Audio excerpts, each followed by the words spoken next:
Hey, yo, what's the deal? That's your boy Tag from Pro Wrestling Tag. You know what I mean? As of this recording, it is 4:08 p.m. February 21st, 2025. You know what I mean? And I'm here chilling. Man, I just finished eating some good-ass rigatoni. Oh, man. Man, boy, that shit is fucking good, boy. Woo! Man, that rigatoni is... I love rigatoni. Rigatoni! You know what I mean? Like rigatoni. Or like I like a bunch of Italian foods, man. Italian food is just fucking great, yo. That shit hit, yo. You know what I mean? I'm in love with that. I'm in love with the cocoa. And I love cocoa. I love anything chocolate. You know what I mean? Even females, nigga. You know what I mean? Anyway, let me get on with today's video. So I needed to make a video on this, you know, because while I was at work on my break, I see this post that I actually I put in the link in the description about how, you know, ex-WWE talents allegedly, right?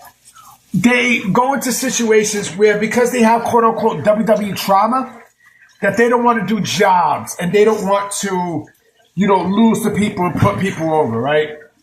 And I find that to be very fucking laughable.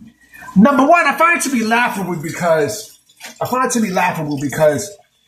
you know, this is basically, this is coming from the Observer, by the way. This is coming from Mr. Dave Meltzer himself, right?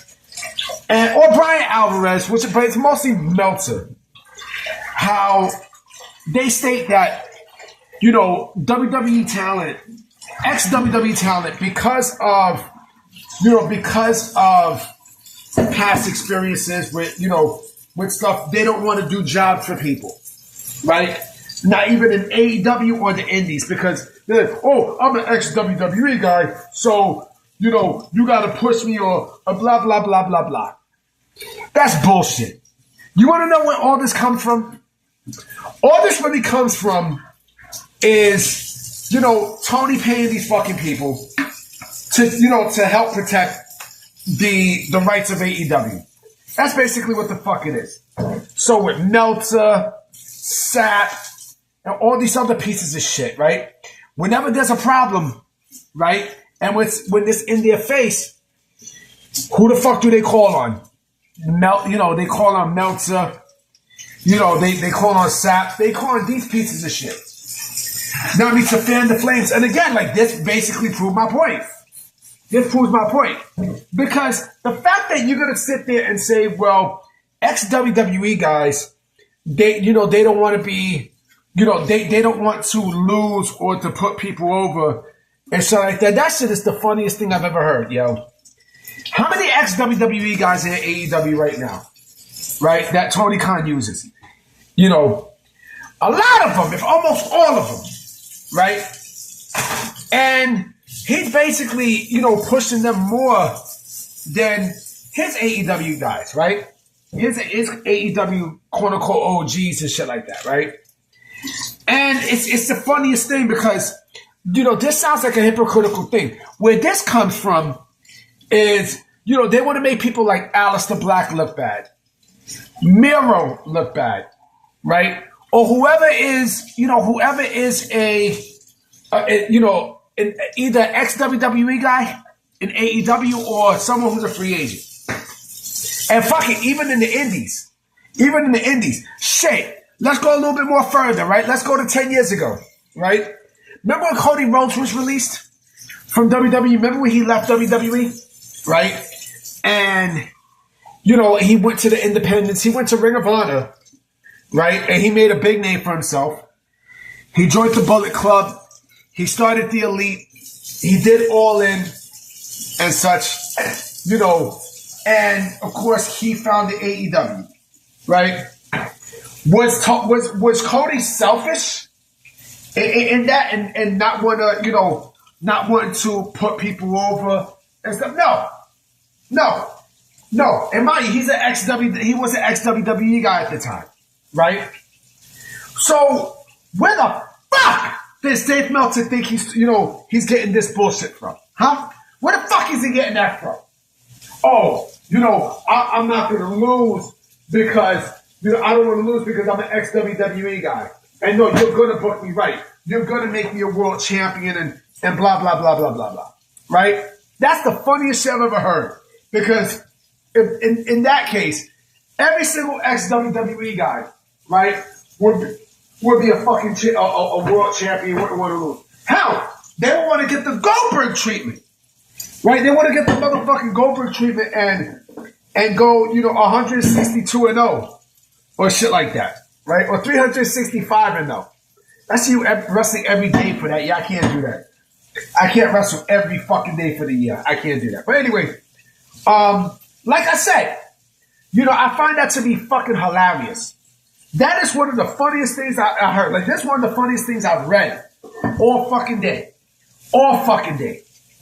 You won't put people over because I'm an ex-WWE guy. But yet, you got people like Aleister Black and what's his face? Miro, getting shit canned by Tony Khan. They're doing jobs. They're doing fucking jobs. You know what I mean? This is what the fuck they do. This is exactly what the fuck, Tony Khan does with his roster at AEW and blah, blah, blah, blah, blah, blah, blah. You know what I mean? Like, it's a bunch of bullshit. That's what it's a bunch of bullshit. It's bullshit. It's bullshit. You know what I mean? Tony Khan can't take criticism. You know what I mean? He's not a good booker. He's not a good promoter. Like, come on, man. You know what I mean? And but hey, you know what? This is what the fuck happens, right? This is what happens. This is what happens when you got, a man-child like Tony Khan who doesn't know the first thing about running a wrestling promotion, but he uses this shit as his dream, right? To buy everybody and then to use them and then, to put them to the side, when he's not using these talents no more. Basically like a fucking toy box and a toy chest. I mean, you gotta think, man. You legit gotta fucking think. And oh yeah, I had some dumb dick fag motherfucker tell me about Megan Bain and Penelope Ford and how they didn't go into business for themselves and shit like that. I looked at this fuck ass motherfucker's page. He has nothing but AEW stuff. AEW. With people like that, you can't argue with. You can't. You legit can't. You can't, yo. You can't. Because they always give you a one-sided argument. But I'm pretty sure there's going to be people on here who is going to defend this. Like, I'm glad that, that Tony Khan got rid of these people because, they demanded stuff and blah, blah, blah, blah, blah, blah, blah, blah, blah. It's the funniest shit, B. It's the funniest shit. I mean, how's Swerve's booking been? Huh? How's Bobby Lashley's booking been? Huh? What about Dean Ambrose? You know what's funny? And you know what? I'm going to make a video on this. Shout out to Stunted by Wrestling because he said something yesterday that I thought made a lot of fucking sense. And it's about Jon Moxley. Right? It's about Jon Moxley and the Death Riders gimmick, right? He said that he feels like with this storyline and gimmick, he feels like Jon Moxley's work in WWE in his last year was better than what you see with the Death Riders, with the Death Riders angle now. And you know what? I couldn't agree with him more. It makes so much sense to what he said. So much sense. I mean, it is what it is, man. But I'm about to be out. I definitely will be coming with a new video tonight. Matter of fact, that might be the video I'll come with. About Jon Moxley and the Death Riders, the Death Riders angle and what do I think, lies in the future of Jon Moxley. You know what I mean? So on that note, guys, I'm going to definitely holler at you tonight.